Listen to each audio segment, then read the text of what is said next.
ಇನ್ನು ಮಂಗಳೂರಿನಲ್ಲಿ ಯುವತಿಯ ಮೇಲೆ ಗ್ಯಾಂಗ್ ರೇಪ್ ನಡೀತಾ ಅರೆ ಪ್ರಜ್ಞಾವಸ್ಥೆ ಸ್ಥಿತಿಯಲ್ಲಿ ಹೊರ ರಾಜ್ಯದ ಯುವತಿಯೊಬ್ಬಳು ಪತ್ತೆಯಾಗಿದ್ದಾರೆ. ಮಂಗಳೂರು ಹೊರವಲಯದ ಕಲ್ಲಾಪು ಬಳಿ ಆ ಯುವತಿ ಪತ್ತೆಯಾಗಿರೋದು. ಗಾಯಗೊಂಡ ಸ್ಥಿತಿಯಲ್ಲಿ ನಿರ್ಜನ ಪ್ರದೇಶದಲ್ಲಿ ಯುವತಿ ಪತ್ತೆಯಾಗಿರೋದು. ಯುವತಿಯ ಮೈ ಮೇಲೆ ಗಾಯದ ಗುರುತುಗಳು ಪತ್ತೆಯಾಗಿದೆ. ಉಳ್ಳಾಲ ಠಾಣಾ ಪೊಲೀಸರಿಂದ ಈ ಬಗ್ಗೆ ತನಿಖೆ ಆರಂಭ ಆಗಿದೆ.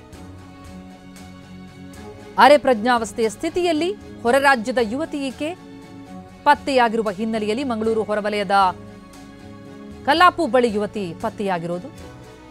ಆಕೆಯ ಮೇಲೆ ಗ್ಯಾಂಗ್ ರೇಪ್ ನಡೀತಾ ಎನ್ನುವಂತಹ ಶಂಕೆ ಈಗ ವ್ಯಕ್ತವಾಗ್ತಾ ಇದೆ.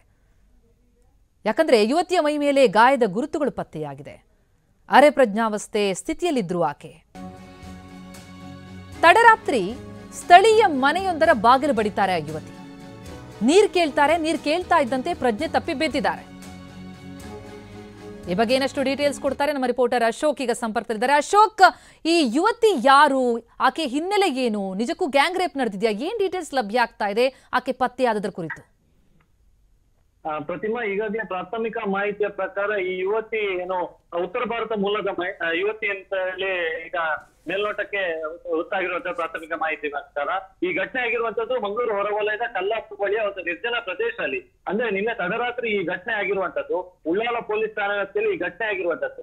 ಪ್ರಮುಖವಾಗಿ ಅಲ್ಲೊಂದು ನಿರ್ಜನ ಪ್ರದೇಶ ಇದೆ. ಆ ನಿರ್ಜನ ಪ್ರದೇಶದಲ್ಲೂ ಅಲ್ಲೊಂದು ಪಾಳು ಬಿದ್ದ ಒಂದು ಮನೆಯ ರೀತಿ ಇದೆ. ಆ ಮನೆಯಲ್ಲಿ ಒಂದು 4 ಜನರ ತಂಡ ಇತ್ತು ಎನ್ನುವಂತ ಮಾಹಿತಿ ಕೂಡ ಇದೆ.